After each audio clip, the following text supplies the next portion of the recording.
Some births are meant to change the world, but John Titans was meant to damn it. What happened on that eclipse night in 1847 would haunt 3 generations and reveal that sometimes the real monsters wear holy robes.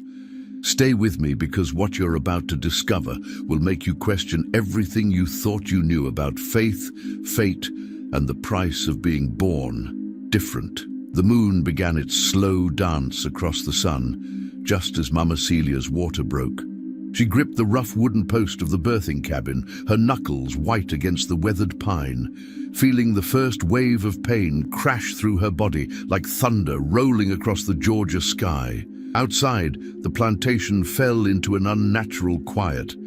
Even the mockingbirds stopped their evening songs. "Lord, have mercy," whispered old Sarah, the midwife, as she watched the sky darken in the middle of the afternoon. "This ain't no ordinary day for birthing." But Celia had no choice. The baby was coming, whether the heavens approved or not. Father Matthias stood in the shadows of the main house, his black cassock billowing in the strange wind that had picked up with the eclipse. He'd been watching the slave quarters all day, waiting. The letter from Rome had arrived 3 weeks ago, written in Latin so ancient that even he had struggled to translate it. The prophecy was clear: when shadow swallows light and the marked child draws breath, the old covenant shall break. He fingered the silver cross at his throat, feeling its weight like an anchor. 20 years he'd served this parish, 20 years of keeping the old secrets buried, but some secrets had a way of digging themselves up. Inside the cabin, Celia's screams pierced the eclipse-darkened air. Each cry seemed to make the darkness deeper, as if the very sound was pulling light from the world. Old Sarah worked by candlelight now, her weathered hands steady despite the fear creeping up her spine. "Something ain't right," she muttered, wiping sweat from Celia's brow. "Been birthing babies for 40 years, and I ain't never seen the sky act like this." Celia could barely speak through the pain, but she managed to gasp. "The baby is the baby." "Hush now, child. Baby's fine. Strong heartbeat, but..." Sarah's voice trailed off as she noticed something that made her blood run cold. The shadows in the cabin weren't behaving like shadows should. They seemed to be reaching toward Celia, stretching across the floor like dark fingers, all pointing toward her swollen belly. Outside, Father Matthias began to walk toward the slave quarters, his steps measured and deliberate. In his hand, he carried a leather satchel containing items that had no place in any Christian ritual: salt from the Dead Sea, water blessed by a pope who'd been dead for 3 centuries, and a blade that had never known sunlight. The plantation owner, Master Whitmore, intercepted him halfway across the yard. "Father, what in God's name is happening to the sky?" Whitmore's voice carried the edge of a man who'd built his fortune on controlling everything around him, only to discover that some things couldn't be bought or beaten into submission. "Divine providence, my son," Father Matthias replied, never breaking his stride. "Sometimes God tests our faith in ways we cannot understand." But Matthias knew this had nothing to do with God's tests. This was about debts that came due, about bloodlines that carried more than just genetic memory, about a church that had made bargains in darker times and was now being called to account. In the cabin, the final moments arrived with supernatural intensity. As Celia pushed with everything she had left, the eclipse reached totality. The world plunged into an otherworldly twilight, and in that moment of perfect darkness, John Titan drew his first breath. The baby didn't cry. He opened his eyes instead, eyes that seemed to hold too much knowledge for something so newly born, and looked directly at old Sarah. She stumbled backward, nearly dropping him, because for just an instant she could have sworn she saw something ancient looking back at her. "Sweet Jesus," she whispered, then caught herself. In 40 years of midwifery, she'd learned that some words carried power and some moments demanded silence. The eclipse began to pass, light creeping back into the world like water filling a basin. But the strangeness didn't leave with the darkness. As Sarah cleaned the baby and wrapped him in rough cotton, she noticed that his skin seemed to shimmer slightly, as if lit from within.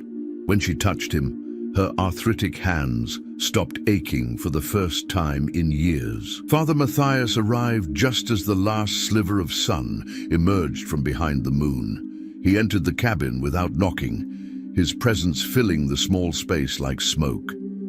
"The child," he said simply. Old Sarah looked between the priest and the exhausted mother, her instincts screaming danger. "Father, the baby's just been born. Mama needs her rest and—" "The child," Matthias repeated, extending his arms. Celia struggled to sit up, her maternal instincts overriding her exhaustion. "No. No, you can't." But Matthias was already moving, taking the baby from Sarah's reluctant hands. John looked up at the priest with those impossibly aware eyes, and for a moment, Matthias hesitated. The baby was beautiful, perfect, unmarked by any visible sign of the darkness the prophecy had foretold. Then he saw it. A birthmark on the child's left shoulder, shaped like a key, the same symbol that had appeared in the margins of the ancient text from Rome. Without a word, Matthias carried the baby outside. Celia's screams followed them, but old Sarah held her back, knowing that some battles couldn't be won with strength alone. Under the returning light, Father Matthias performed a ritual that had no name in any official church doctrine. He sprinkled the Dead Sea salt in a circle around himself and the baby, whispered words in a language that predated Latin, and pressed the ancient blade to his own palm, letting 3 drops of blood fall onto John's forehead. "By the authority vested in me by powers older than this church," he intoned, "I cast you out from the body of the faithful. You are excommunicate from this moment until your last breath. May God have mercy on your soul, for man shall have none." The words hung in the air like a curse, and as the last syllable left his lips, something shifted in the world. The birds fell silent again. The wind stopped. Even the insects seemed to hold their breath. John Titan, less than an hour old, had become the youngest person ever excommunicated by the Catholic Church. But as Father Matthias carried the baby back to the cabin, he couldn't shake the feeling that he'd just made a terrible mistake. The child hadn't cried during the ritual, hadn't even flinched when the blessed blade had drawn blood.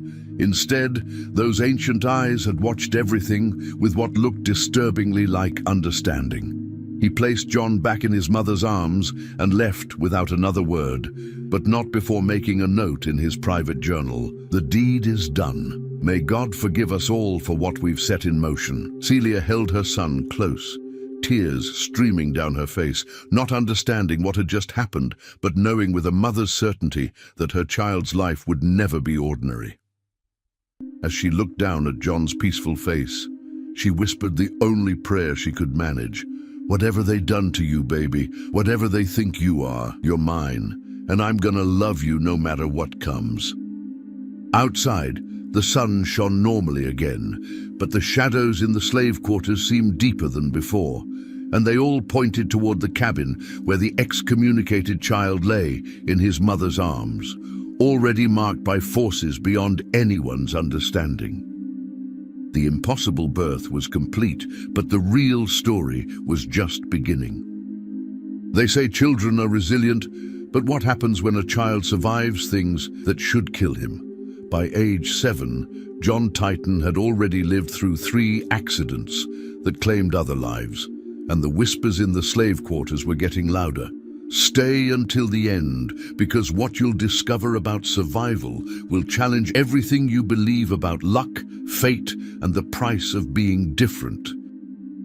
7 years had passed since the eclipse birth, and John Titan moved through the plantation like a ghost among the living. The boy was small for his age, with skin the color of burnished copper and those same unsettling eyes that seemed to see too much.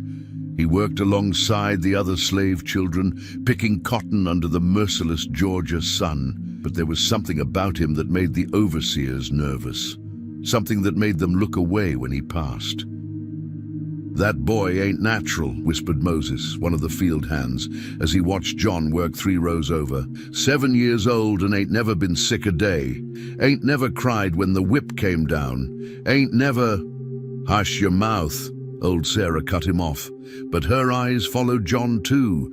She'd delivered him, held him in those first moments, and she'd been watching ever since, watching and worrying. The first incident had happened when John was 3. A rabid dog had gotten loose from Master Whitmore's hunting pack, foam dripping from its jaws as it tore through the slave quarters like death incarnate. Children scattered, mothers screamed, men grabbed whatever weapons they could find. But little John had simply stood there, directly in the animal's path, showing no fear. The dog had stopped 3 feet from him, tilted its head as if listening to something only it could hear, then turned and walked away. It attacked and killed 2 chickens before the overseers shot it, but it never touched the boy who'd been standing right in front of it. "Lucky," everyone said. "Just lucky." The second incident came 2 years later. A cottonmouth snake, thick as a man's arm and deadly as sin, had somehow found its way into the children's sleeping quarters. John had been lying directly beside it when old Sarah discovered them at dawn. The snake was coiled peacefully next to the sleeping boy, its head resting on John's small chest like a cat seeking warmth. Sarah had nearly fainted from terror, but before she could scream, the snake had simply slithered away, disappearing through a crack in the floorboards. John had awakened moments later, completely unaware of what had happened. "Devil's luck," some whispered. Others crossed themselves and said nothing. But it was the third incident that truly set tongues wagging.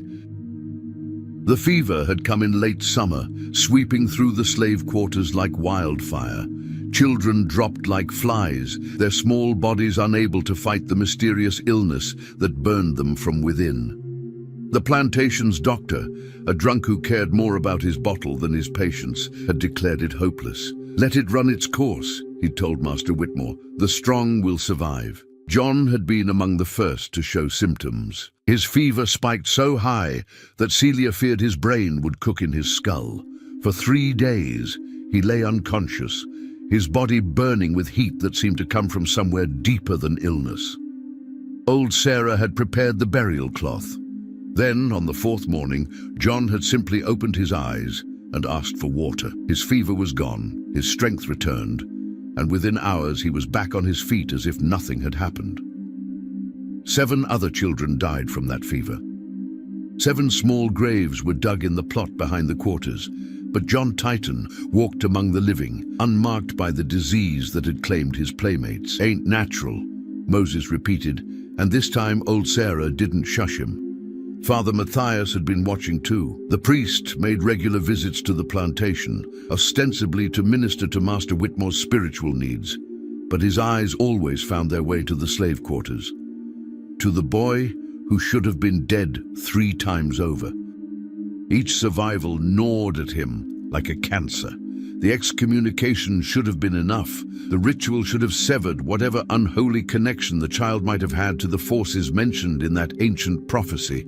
But instead of weakening, the boy seemed to be growing stronger. On this particular Sunday, as Matthias conducted evening prayers in the main house, he found his attention wandering to the window that overlooked the quarters. John was there, sitting alone under the old oak tree, reading. The boy could read. Matthias felt his blood turn to ice. Slaves weren't taught to read. It was forbidden by law, punishable by death in some counties. Yet there sat John Titan, 7 years old and excommunicated, moving his lips silently as his finger traced words across a page. After prayers, Matthias made his excuses and walked to the quarters. He found John exactly where he'd seen him, still reading by the fading light. "Where did you get that book, boy?" John looked up without fear, those ancient eyes meeting the priest's gaze directly. "Found it, Father." "Found it where?" "In the old cabin, the one nobody uses anymore." Matthias felt his heart skip. The old cabin had been sealed for 20 years, ever since the previous priest had died under mysterious circumstances. Nothing should have been accessible there. "Show me." John led him through the quarters, past the curious stares of other slaves who quickly looked away when they saw the priest. The old cabin sat at the edge of the property, its windows boarded up, its door secured with a heavy chain. The chain was still locked, but there was a gap in the floorboards just wide enough for a small child to squeeze through. "You went under the building?" "Yes, sir." "What else did you find?" John reached into his shirt and pulled out a small leather journal, its pages yellow with age.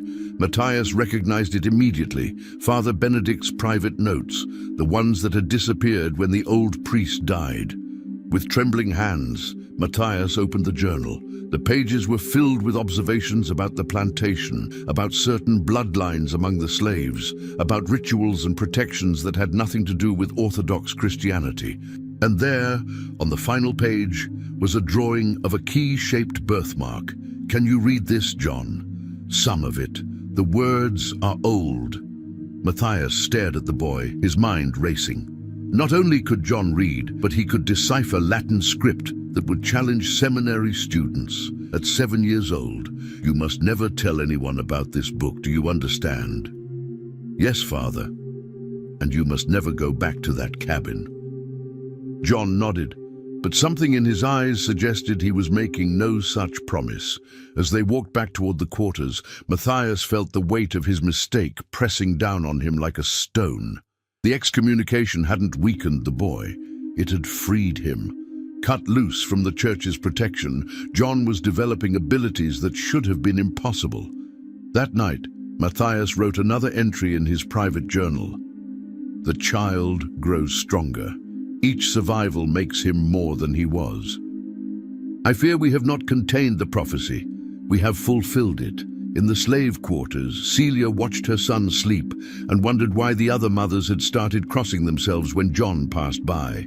She'd noticed the way conversation stopped when he entered a room, the way even the children seemed afraid to play with him, but she'd also noticed other things, the way her arthritis never bothered her when John was near, the way their small portion of food always seemed to last longer than it should, the way the rats avoided their corner of the quarters, and the way the mosquitoes never seemed to bite her son.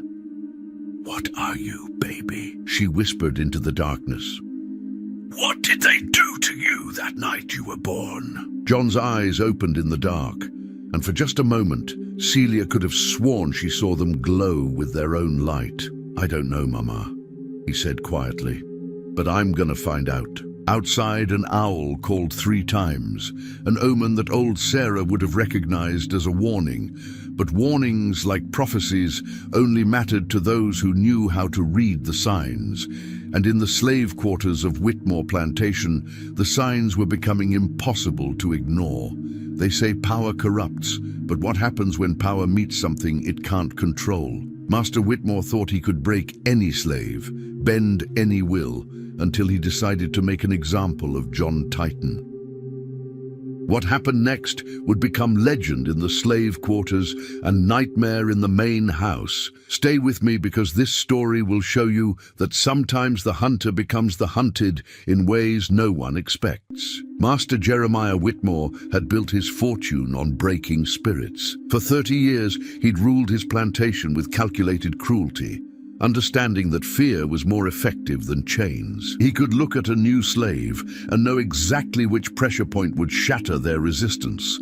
A threat to a child here, a public whipping there, and even the strongest would learn to bow their heads and say, "Yes, Master." But John Titan had never bowed his head. At 10 years old, the boy moved through his daily tasks with quiet efficiency. But there was something in his posture that set Whitmore's teeth on edge. John didn't cower when the master approached, didn't avert his eyes in the proper show of submission. He simply continued working, as if Whitmore were no more significant than a passing cloud. It was intolerable. "That boy needs to learn his place," Whitmore told his overseer Caleb Morrison as they watched John repair a section of fence with skill that seemed impossible for his age. 10 years old and he acts like he owns the place. Morrison spat tobacco juice into the dust. "Want me to take the whip to him?" No. I'll handle this one personally. Whitmore had been planning this moment for months. He'd watched John survive things that killed other children, noticed the way the boy seemed untouchable by the normal hardships of slave life. It rankled him in ways he couldn't articulate. If he couldn't break John Titan, what did that say about his authority over the others? The opportunity came on a sweltering August morning when John was working alone in the tobacco barn, hanging leaves to dry. Whitmore entered quietly, closing the door behind him, trapping them both in the stifling heat. "Boy." John looked up from his work, his face calm and unreadable. "Yes, sir? You think you're special, don't you?" "No, sir. Don't lie to me." Whitmore stepped closer, his bulk casting a shadow over the smaller figure. "I've been watching you, seen how you carry yourself, like you think the rules don't apply to you." John continued hanging tobacco leaves, his movements steady and precise. "I follow all the rules, Master Whitmore. Look at me when I'm talking to you." John turned, and for a moment, Whitmore felt something cold crawl up his spine. The boy's eyes held no fear, no submission. They were patient, ancient, as if they'd seen this scene play out 1,000 times before. "That's better." Whitmore pulled out his riding crop, a leather-wrapped rod that had broken more spirits than he could count. "Now, I'm going to teach you something about respect." He raised the crop, expecting to see John flinch, cower, beg for mercy. Instead, the boy simply watched, waiting. The first blow caught John across the shoulders, hard enough to drop a grown man. John staggered, but didn't fall, didn't cry out. He straightened up and looked at Whitmore with the same patient expression. "Stubborn, are you?" Whitmore's voice carried a note of excitement. He enjoyed the difficult ones. "We'll see about that." The second blow was harder, aimed at John's ribs. The sound of leather meeting flesh echoed in the barn like a gunshot. John gasped, but remained standing. "Please, sir," John said quietly, "I ain't done nothing wrong." "Wrong?" Whitmore laughed, a sound like breaking glass. "Boy, your very existence is wrong. You think I don't know what you are? Think I don't see how the others look at you?" The third blow opened a cut across John's cheek. Blood ran down his face, but he didn't raise his hand to wipe it away. "You're a reminder," Whitmore continued, punctuating each word with another strike. "A reminder that some things can't be controlled, can't be owned, and I won't have that on my plantation." By the 10th blow, John had fallen to his knees, but his eyes never left Whitmore's face. There was something in that gaze that made the master's skin crawl. Not hatred, not even pain, but something that looked disturbingly like pity. "Why won't you break?" Whitmore screamed, raising the crop for what he intended to be the killing blow. That's when John spoke, his voice barely above a whisper, but somehow filling the entire barn. "Because you can't break what was already broken, Master Whitmore, and you can't own what was never meant to be owned."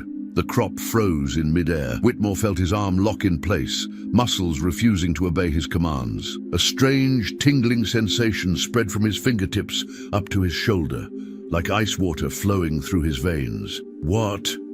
he began, then stopped as he saw his hand. The skin was turning grey. Not the grey of illness or age, but the grey of stone.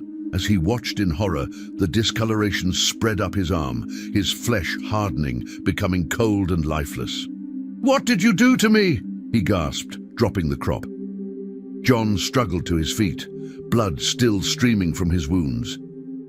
"You didn't do nothing, sir, but sometimes things just happen." Whitmore stumbled backward, clutching his stone arm to his chest.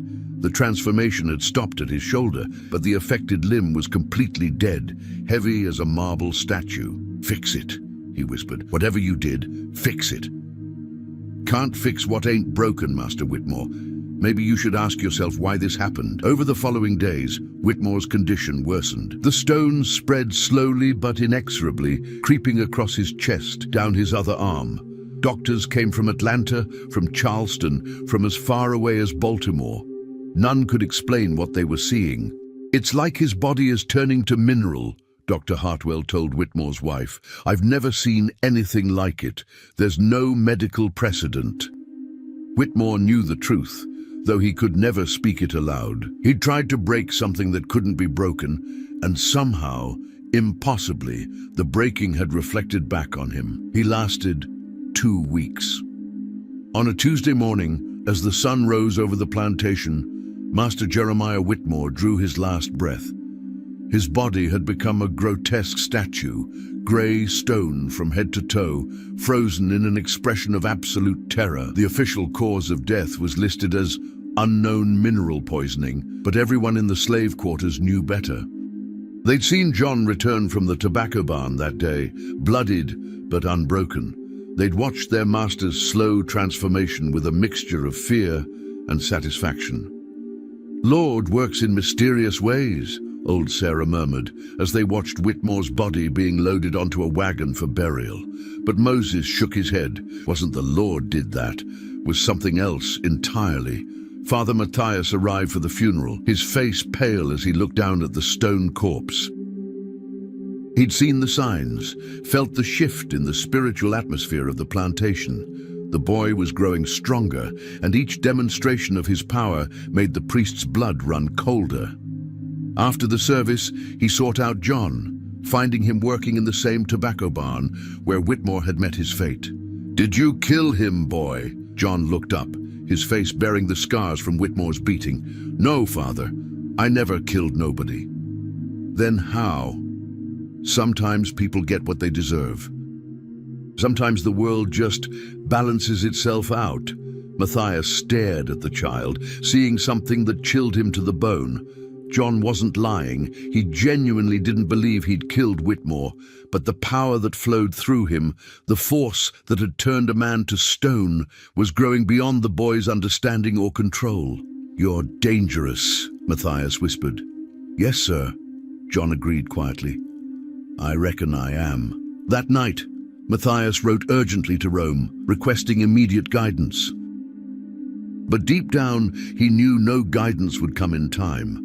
The prophecy was unfolding exactly as the ancient texts had warned, and each attempt to stop it only made it stronger. In the slave quarters, Celia held her son close, feeling the scars on his back where Whitmore's crop had fallen. "You all right, baby?" "Yes, Mama, I'm all right." But as she looked into his eyes, Celia saw something that made her heart ache. Her son was changing, becoming something beyond her understanding. The boy she'd birthed during that eclipse was disappearing, replaced by something ancient and powerful, and utterly alone. "What's happening to you, John?" "I don't know, Mama. But I think it's just getting started." Outside, the wind picked up, carrying with it the scent of change and the promise of revelations yet to come. Some truths are too dangerous to be written down, but what happens when those truths refuse to stay buried? When 12-year-old John Titan discovered the torn pages hidden in the old chapel, he found more than just words. He found the key to understanding why his very existence had been deemed a sin. Stay until the end, because what these pages revealed will change everything you thought you knew about faith, power, and the lies we tell to protect ourselves. The old chapel had been abandoned for 15 years, ever since Father Benedict's mysterious death, but John Titan found himself drawn to it like iron to a magnet. It sat at the edge of Whitmore Plantation's property, a small stone building that had once served the spiritual needs of the master's family. Now it stood empty, its windows boarded up, its door secured with a rusted chain that hadn't been opened since the day they'd carried Father Benedict's body out in a pine box. But chains, John had learned, were more suggestion than barrier. He'd been coming here for weeks, slipping through a gap in the foundation stones during the quiet hours before dawn. Inside, dust motes danced in shafts of light that filtered through cracks in the boarded windows, and the air held the musty scent of abandonment and secrets. The chapel was small, just 12 pews facing a simple altar topped with a wooden cross. But it was what lay beneath the altar that had captured John's attention. During his first visit, he'd noticed that one of the floor stones was slightly raised, as if something underneath was pushing it up. It had taken him 3 visits to work up the courage to investigate, and another week to carefully pry the stone loose without leaving obvious signs of disturbance. Beneath the stone was a metal box, green with age and corrosion. Inside the box were pages, dozens of them torn from what had once been a Bible, but not any Bible John had ever seen. The pages were thick parchment, illuminated with gold leaf and strange symbols that seemed to shift in the dim light. The text was in Latin, but somehow John could read it, the words flowing into his mind as if they'd always been there. This morning, as pale sunlight filtered through the chapel's cracks, John spread the pages across the altar and began to piece together their story. The first page he examined bore the heading Liber Excommunicationis, the Book of Excommunication. Below it, in careful script, was a list of names and dates going back 3 centuries. Most of the entries were brief. Johannes Mercator, 1547, Hereticus. Maria Sant'Angelo, 1623, Maleficia. But near the bottom of the list, in fresher ink, was an entry that made John's blood run cold. Johannes Titon, 1847, Natus sub signo damnationis, excommunicatus in utero, prophetic fulfillment imminent. Excommunicated in the womb, before he'd even drawn breath. John's hands trembled as he turned to the next page, which contained what appeared to be a translation of the Latin text. Father Benedict's handwriting filled the margins, explaining the ancient ritual in plain English. The rite of preemptive excommunication was developed in 1203 by Pope Innocent III to prevent the birth of children prophesied to bring about the end of church authority. The ritual must be performed during a celestial event of significance, eclipse, comet, or planetary alignment, and requires the blood of a consecrated priest to bind the excommunication to the child's soul. However, the ritual carries significant risk. If performed incorrectly, or if the child possesses inherent spiritual power, the excommunication may have the opposite effect, severing the child from church authority while leaving their abilities intact and uncontrolled. John read the passage 3 times, each reading making the implications clearer and more terrifying. Father Matthias hadn't been trying to save his soul. He'd been trying to prevent John from fulfilling some ancient prophecy. And in doing so, he'd accidentally freed John from the very constraints that might have kept his abilities in check. The next page contained the prophecy itself, written in verse that seemed to pulse with its own dark energy. When shadow swallows light, and the marked child draws breath, the old covenant shall break, the faithful taste death. Born of eclipse and excommunicated from grace, he shall walk between worlds, no master to face. The church's great secret buried in shame shall rise with the child who bears the key's name. And when the truth bleeds from pages torn, a new age shall rise from the old world's scorn. John touched the key-shaped birthmark on his shoulder, understanding for the first time why Father Matthias had looked so terrified that night of his birth. He wasn't just an excommunicated child, he was the excommunicated child, the one the church had been watching for across centuries. But what was this great secret the prophecy mentioned? What truth was so dangerous that the church would condemn an infant to prevent its revelation? The answer came on the final page. In Father Benedict's own words, "I have spent 20 years researching the origins of the excommunication ritual, and what I have discovered shakes the very foundations of our faith. The ritual was not created to prevent the rise of evil, as we have been taught.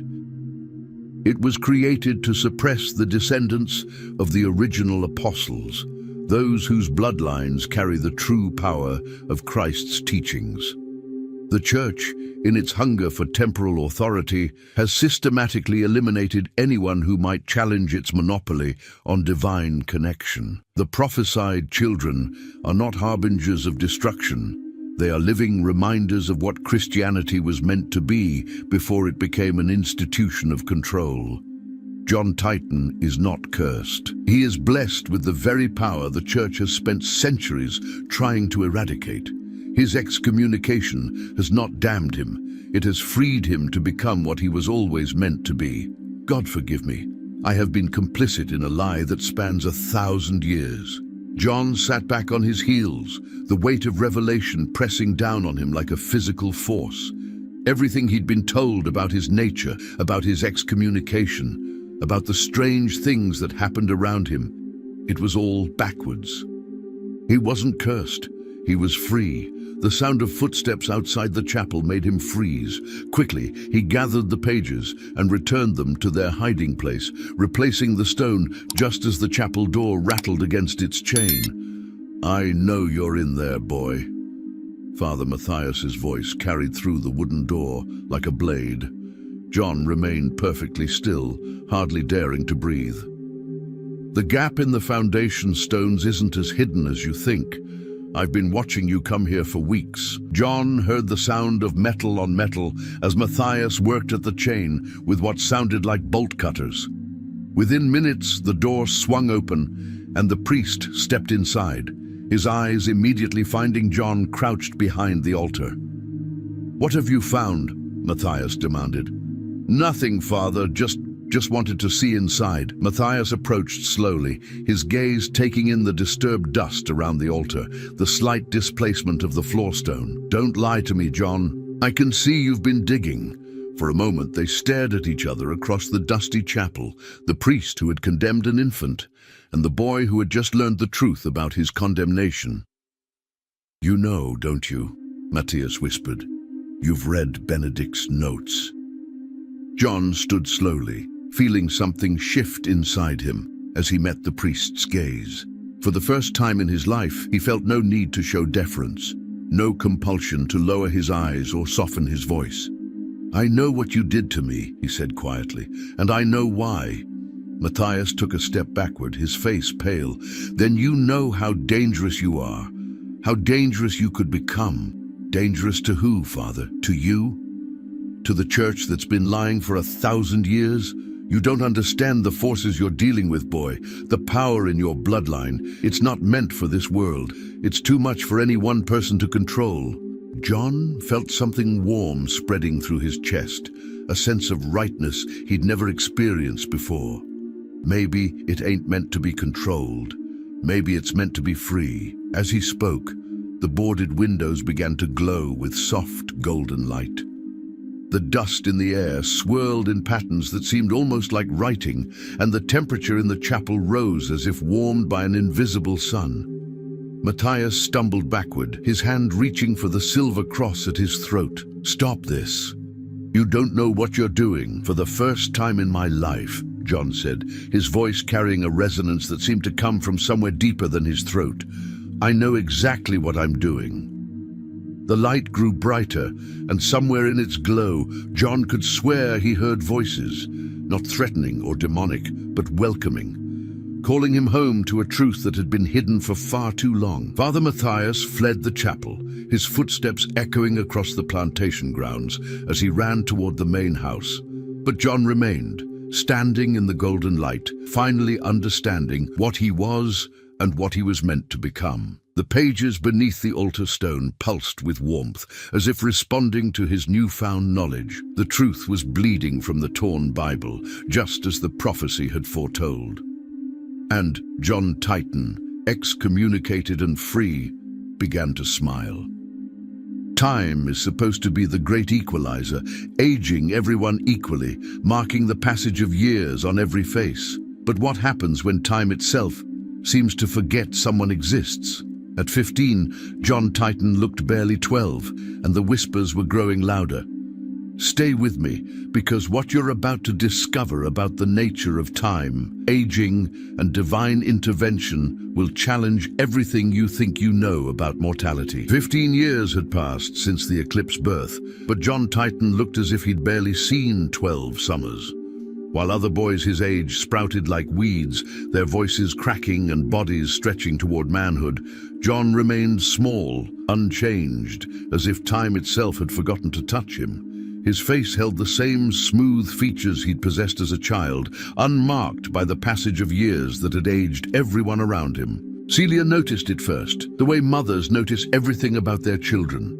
She was 35 now, her hands roughened by years of field work, her back bent from countless hours picking cotton under the merciless Georgia sun. Grey streaked her hair, and lines mapped the corners of her eyes, the inevitable marks of a hard life lived in bondage. But John looked exactly as he had 3 years ago, 5 years ago, as if he existed outside the normal flow of time. "Ain't natural," she whispered to old Sarah as they watched John work in the vegetable garden, his movements precise and unhurried.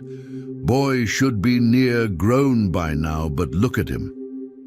Old Sarah, now past 70 and moving with the careful steps of advanced age, nodded grimly. "Been watching him since the day he was born. Seen a lot of strange things in my time, but nothing like this." The other slaves had noticed too. Conversation stopped when John entered a room, not from fear alone anymore, but from a deeper unease. He was becoming a living reminder that the natural order didn't apply to everyone equally. Moses, now graying at the temples, pulled Celia aside after evening prayers. "Your boy, how old is he supposed to be?" 15 come October. Moses shook his head. "Celia, my grandson is 12 and he's bigger than John, stronger too. That ain't right." But it wasn't just John's physical appearance that unsettled people. It was the way he carried himself, the ancient patience in his eyes, the sense that he was waiting for something the rest of them couldn't see. The new master, Whitmore's son Thomas, had inherited the plantation along with its mysteries. Unlike his father, Thomas was educated, rational, a man who believed in science and progress. He dismissed the stories about John as plantation superstition until he started paying attention. "Bring me the boy's records," he told his overseer Caleb Morrison, who'd stayed on after the elder Whitmore's strange death. Morrison shuffled through the ledger books, finding the entry for John's birth. "Says here he was born October 13th, 1847. That'd make him 15. Thomas studied John through his office window, watching the boy repair a section of fence with skill that seemed impossible for someone so young. "He looks 12 at most. Are you certain of the date?" "Certain as I can be. I was here when he was born. Remember it clear because of the eclipse." Thomas frowned. He'd heard whispers about that eclipse birth, about Father Matthias performing some kind of ritual, but he dismissed them as slave folklore. Now, looking at John's unchanged face, he began to wonder if there might be more truth to the stories than he'd believed. That evening, Thomas summoned Father Matthias to the main house. The priest had aged considerably in the past few years, his hair gone completely white, his face deeply lined with worry and sleepless nights. "I want to discuss the Titan boy," Thomas said without preamble. Matthias's hand immediately went to the cross at his throat. "What about him?" "He doesn't age. In 3 years of owning this plantation, I've watched every other slave show the normal signs of time's passage, but not him. He looks exactly the same as when I arrived." "Perhaps you're mistaken about his age." "I've checked the records. He's 15 years old, Father. 15!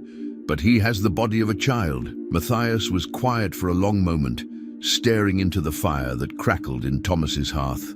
When he finally spoke, his voice was barely above a whisper.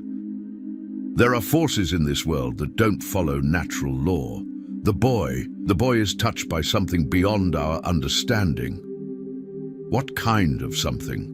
"The kind that makes men turn to stone, the kind that makes snakes lie down with children, the kind that..." Matthias's voice trailed off.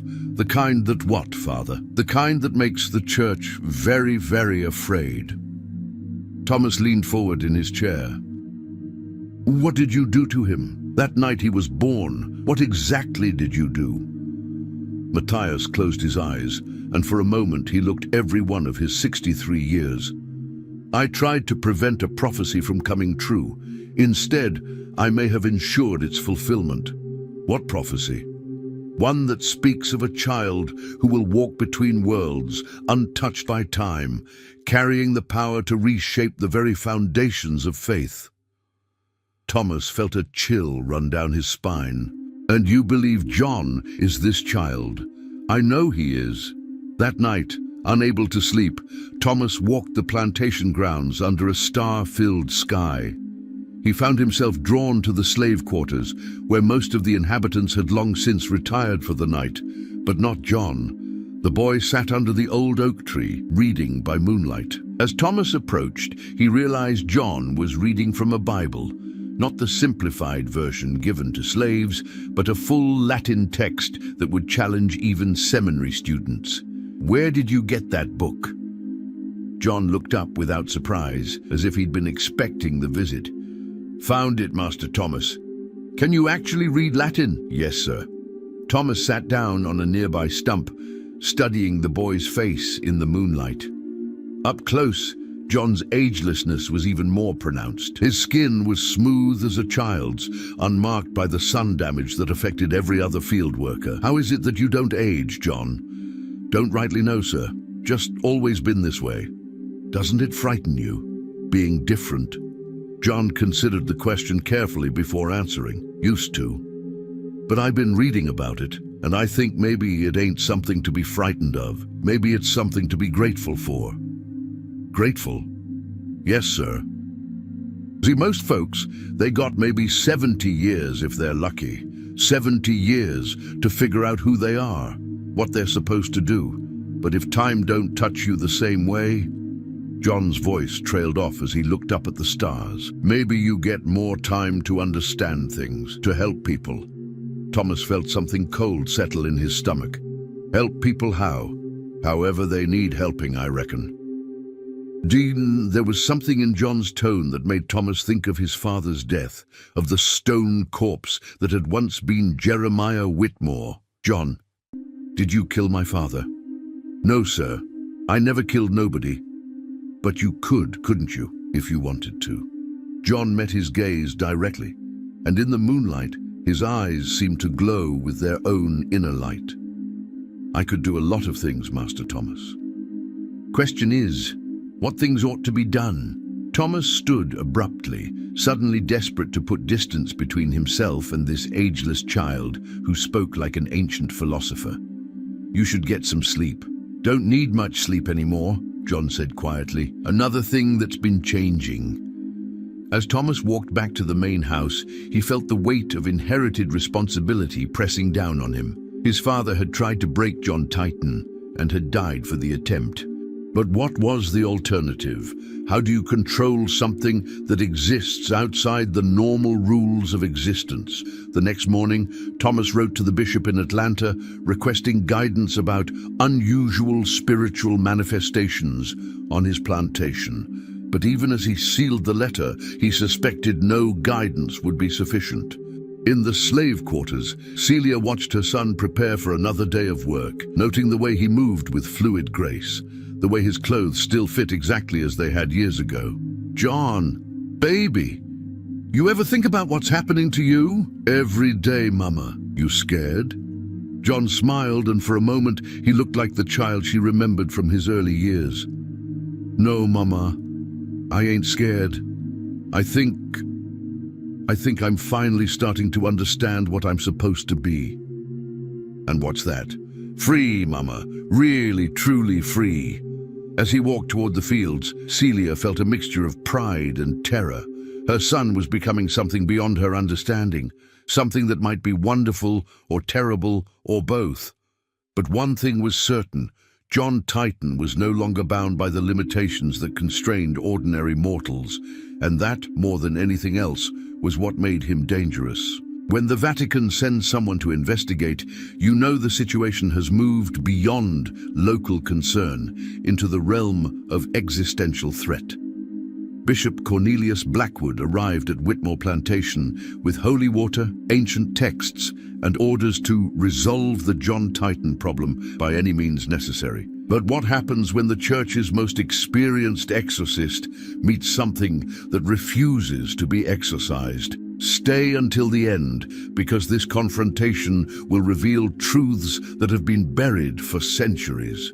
Bishop Cornelius Blackwood arrived on a Tuesday morning in October, his black carriage cutting through the Georgia countryside like a blade through silk. He was a tall, severe man with silver hair and eyes the color of winter storms. For 30 years, he'd served as the Vatican's specialist in unusual spiritual manifestations, a polite term for the things that made grown men wake up screaming and drove priests to abandon their calling. Blackwood had seen possessed children speak in tongues that predated human language. He'd witnessed statues weep blood and crosses burst into flame. He'd performed exorcisms in 12 countries and had never once failed to restore the natural order.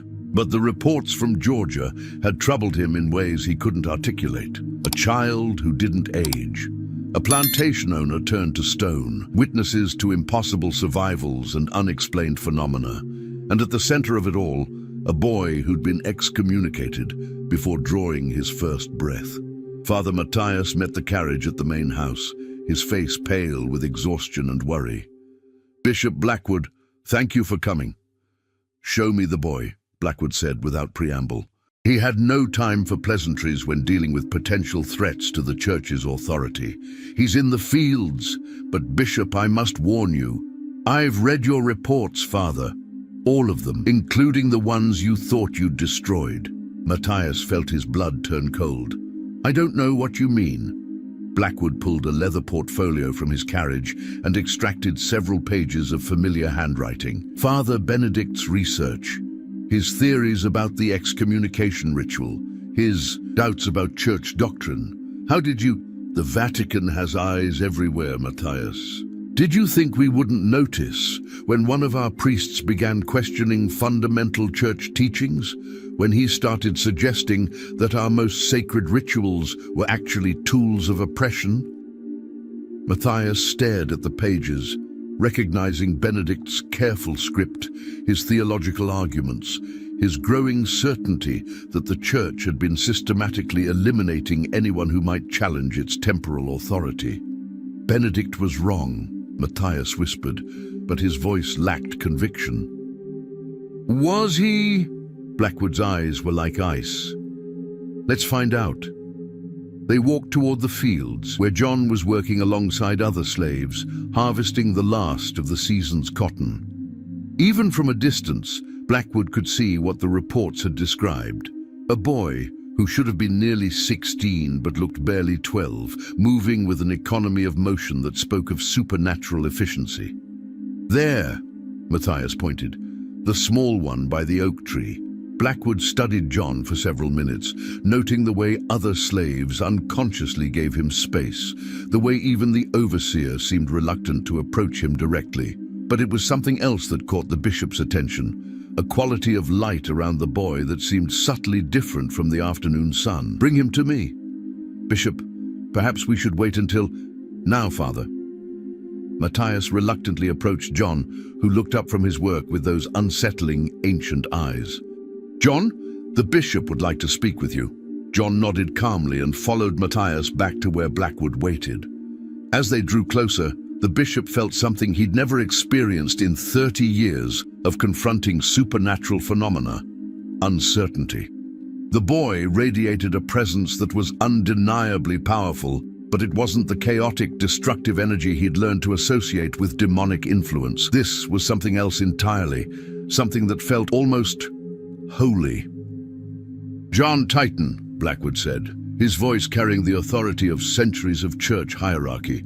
"Yes, sir. Do you know who I am?" "A bishop, sir. From Rome, I'd guess, based on your accent." Blackwood raised an eyebrow. The boy's perception was unnaturally acute. "I've come to investigate reports of unusual occurrences surrounding you." "What kind of occurrences, sir?" "Don't play innocent with me, boy. I know what you are."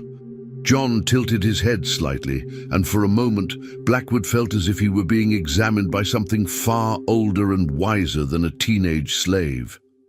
"What am I, Bishop?" "An abomination, a corruption of God's natural order." "Is that what you think, sir? Or is that what you've been told to think?" The question hit Blackwood like a physical blow. In 30 years of confronting the supernatural, no entity had ever challenged his fundamental assumptions about the nature of good and evil. "I think," Blackwood said carefully, "that you represent a threat to the stability of the church. And what if the church's stability depends on lies?" Blackwood felt his hand move instinctively to the silver cross at his throat. "Careful, boy. You're speaking of blasphemy. Am I? Or am I speaking of truth?" Without warning, John reached out and touched Blackwood's hand. The contact lasted only a second, but in that instant, the bishop saw something that shattered his worldview. He saw the truth, not the sanitized version taught in seminaries, but the raw, unfiltered reality of what the church had become. He saw centuries of cover-ups, of power-hungry men using faith as a weapon, of genuine spiritual gifts being suppressed to maintain institutional control. He saw the excommunication ritual for what it really was, not a protection against evil, but a tool for eliminating anyone who might remind people of what Christianity had originally been meant to be. And he saw John Titan not as an abomination, but as something the church had been trying to destroy for 1,000 years, a living connection to the divine that required no intermediary, no institution, no hierarchy. Blackwood stumbled backward, his face white with shock. "What did you do to me?" "Showed you the truth, sir. Same truth Father Benedict found. Same truth that's been hidden in those torn Bible pages. You know about Benedict's research?" "I know about a lot of things, Bishop. Question is, what are you gonna do with what you just learned?" Blackwood looked around wildly, as if seeing the plantation for the first time, the slaves working in the fields, the overseer with his whip, the system of oppression that the church had blessed and sanctified for centuries. "This is impossible," he whispered. "Everything I've believed, everything I've dedicated my life to, ain't necessarily wrong, sir, just incomplete. The church could be what it was meant to be. Could serve God instead of serving power, but that would mean admitting some hard truths." Blackwood felt his legs give way, and he sat heavily on a nearby stump. 30 years of certainty had been shattered in a single moment of contact with this impossible boy. "What are you?" he asked again, but this time the question carried wonder instead of accusation. "I'm what happens when you try to excommunicate the divine, sir. When you cut someone loose from human authority and leave them connected only to God. The prophecy ain't about destruction, Bishop. It's about restoration. About remembering what faith looked like before it became an institution." Blackwood stared at John for a long moment, then slowly removed the silver cross from around his neck. "What would you have me do?" "Whatever your conscience tells you to do, sir. You got free will, same as everyone else." That evening, Bishop Blackwood sat in Thomas Whitmore's study, staring into the fire and trying to process what he'd experienced. Father Matthias hovered nearby, clearly desperate for guidance. "What did you discover, Bishop?" Blackwood was quiet for a long time before answering. "I discovered that sometimes the church's greatest enemy is the truth." "I don't understand. The boy isn't possessed, Matthias. He isn't corrupted or evil or any of the things we've been taught to fear." Blackwood's voice was hollow, drained of its earlier authority. "He's exactly what Benedict suspected, a reminder of what we've lost in our pursuit of temporal power. So what do we do?" Blackwood stood and walked to the window, looking out toward the slave quarters, where John was probably reading by moonlight, absorbing knowledge that should have been impossible for someone of his station to access. "We have a choice," he said finally. "We can try to destroy him, as the church has been doing for centuries with others like him, or we can admit that maybe, just maybe, we've been wrong about some very fundamental things." Matthias felt the ground shifting beneath his feet. "Bishop, you can't be serious. The implications are that the church has been suppressing the very thing it claims to serve, that we've become so focused on maintaining our authority that we've forgotten our purpose.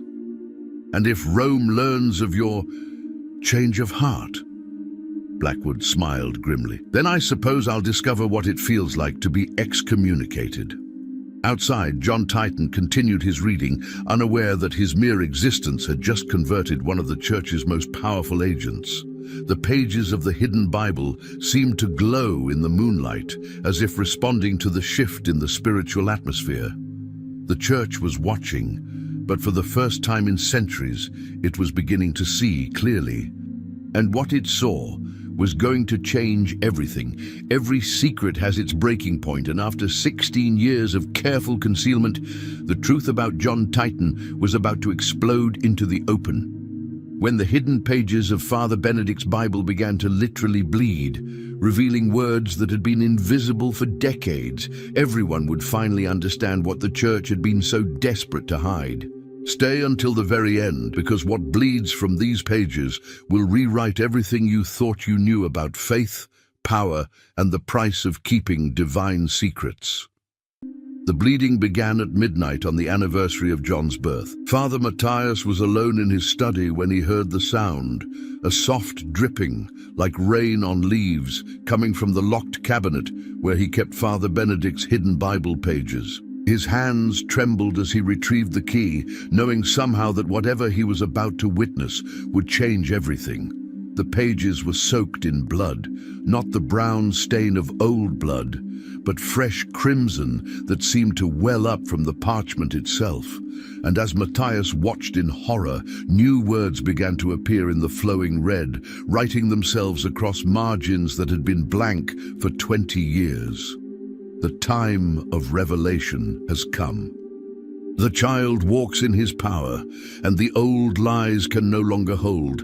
What was hidden shall be revealed, what was bound shall be freed. The covenant of silence is broken. Matthias stumbled backward, knocking over his chair. The blood was spreading, not just across the pages, but onto his desk, his floor, seeping into the very wood of his study. And with each drop, more words appeared, written in a script that seemed to burn itself into reality.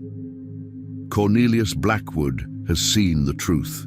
The Vatican's agent has been turned. The Church's greatest weapon has become its greatest threat.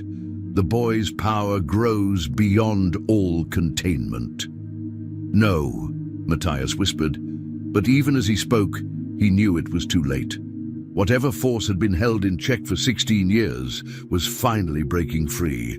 3 miles away, in the slave quarters, John Titan woke from a dream of burning churches and weeping angels. His skin was warm to the touch, almost feverish, and when he looked at his hands in the moonlight, he could see veins of golden light pulsing beneath the surface. Celia stirred beside him. "John, you all right, baby?" "Something's happening, Mama. Something big." As if summoned by his words, Bishop Blackwood appeared in the doorway of their small cabin. His face was pale, his usually immaculate robes disheveled, and in his hands he carried a leather satchel that seemed to pulse with its own inner light. "John, you need to come with me. Now." "Bishop." Celia sat up, instinctively moving to protect her son. "What's wrong?" "The pages are bleeding," Blackwood said simply. "The hidden Bible is revealing its final secrets, and if we don't act quickly, everyone on this plantation is going to be in danger." John stood slowly, feeling the power coursing through him like electricity. What kind of danger? The kind that comes when the church realizes it can no longer control what it created. They made their way through the darkness to Father Matthias's study, where they found the priest on his knees, staring at pages that now dripped blood onto the floor in steady streams. The words continued to write themselves, faster now, as if some cosmic dam had finally burst. "The covenant of silence, established 1203 CE, is hereby dissolved. The Church's authority to suppress divine manifestation is revoked. The bloodline of the first apostles shall no longer be hidden. The true gospel shall be restored." "What does it mean?" John asked, though part of him already knew. Blackwood opened his satchel and withdrew a scroll so ancient that it seemed to crumble at his touch. "It means, John, that you're not just any excommunicated child. You're the descendant of one of Christ's original apostles. Your bloodline carries the actual power that the early church possessed, the power to heal, to see truth, to connect directly with the divine without any intermediary. That's impossible, Matthias whispered. Is it? Blackwood's voice carried a bitter edge. Think about it, Father. The boy's abilities, his resistance to aging, his survival of things that should have killed him. The church has been hunting his bloodline for 800 years, excommunicating children before they could discover their heritage. John felt something click into place in his mind, like a puzzle piece finding its proper position. That's why the excommunication didn't work the way it was supposed to. You can't cut off something that was never meant to be controlled by the church in the first place. The bleeding pages suddenly burst into flame, not destructive fire, but a golden light that filled the room without burning anything. In that light, more words appeared, not written in blood now, but seeming to speak directly into their minds. The child shall walk between worlds, carrying the true gospel, the church's great deception, that divine power flows only through ordained hierarchy, shall be exposed. What was done in darkness shall be brought to light. My God, Matthias breathed. We've been the villains all along. Outside, the plantation was waking to chaos. The golden light pouring from the study windows was visible for miles, and slaves throughout the quarters were emerging from their cabins, drawn by something they couldn't name but felt in their bones. Thomas Whitmore burst into the study, his face wild with panic. What in hell is happening? The whole sky is glowing. Blackwood turned to face him, and Thomas stepped back at what he saw in the bishop's eyes. Not the cold authority he'd expected, but something that looked almost like joy. Mr. Whitmore, you're witnessing the end of a lie that's lasted 8 centuries. Your slave, John Titan, isn't just an unusual boy. He's living proof that the church has been suppressing the very power it claims to represent. I don't understand. The early Christians could heal with a touch, see truth through deception, connect directly with God without priests or rituals. The institutional church eliminated those bloodlines to maintain its monopoly on divine authority. But they missed one. John stepped forward, and as he did, the golden light seemed to intensify around him. Master Whitmore, I ain't your slave anymore. Don't reckon I ever really was. Thomas reached for his pistol, but his hand froze as John's eyes met his. In that gaze, Thomas saw not defiance or threat, but something that made his soul ache with recognition. Pure, unfiltered compassion. You don't need to be afraid of me, sir. I ain't here to hurt nobody, but I can't pretend to be less than what I am anymore. The bleeding pages suddenly crumbled to ash, but the words they'd revealed hung in the air like visible truth. And in that moment, everyone in the room understood that the world had just changed forever. Celia pushed through the crowd that had gathered outside the study. John, baby, what's happening to you? John turned to his mother, and she gasped at what she saw. Her son was transforming before her eyes, not physically but spiritually. The golden light wasn't coming from outside him, it was radiating from within, as if his very soul was finally free to shine. I'm becoming what I was always meant to be, Mama, what they tried to stop me from becoming. And what's that? John smiled, and in that smile was the echo of something ancient and holy. Free. Really, truly free. And I ain't the only one. As if responding to his words, other slaves throughout the quarters began to glow with their own inner light. Faint at first, but growing stronger. The suppressed bloodlines, hidden for generations, were finally awakening. Bishop Blackwood fell to his knees, not in worship, but in recognition of a truth so profound it shattered everything he'd believed. The church didn't preserve Christianity, he whispered. It nearly destroyed it. Father Matthias looked around at the faces illuminated by divine light. Slaves discovering they carried the blood of apostles, a bishop abandoning centuries of doctrine, a plantation owner confronting the evil of the system he'd inherited. "What happens now?" he asked. John looked out the window at the growing crowd of awakening souls, then back at the men who had tried to control his destiny. "Now," he said quietly, "the real gospel begins." The golden light pulsed once more, then settled into a steady glow that would never again be hidden. The secret had bled from the pages, the truth had been revealed, and John Titan, excommunicated, impossible, and finally free, stood ready to fulfill a prophecy that had nothing to do with destruction and everything to do with restoration. The old world was ending, but something infinitely better was about to begin. And in the slave quarters of Whitmore Plantation, the first chapter of a new gospel was being written, not in blood or ink, but in the lives of people who had finally remembered what they truly were. The church had been watching, but now it would have to learn to follow, because the age of institutional control was over and the age of direct divine connection had begun.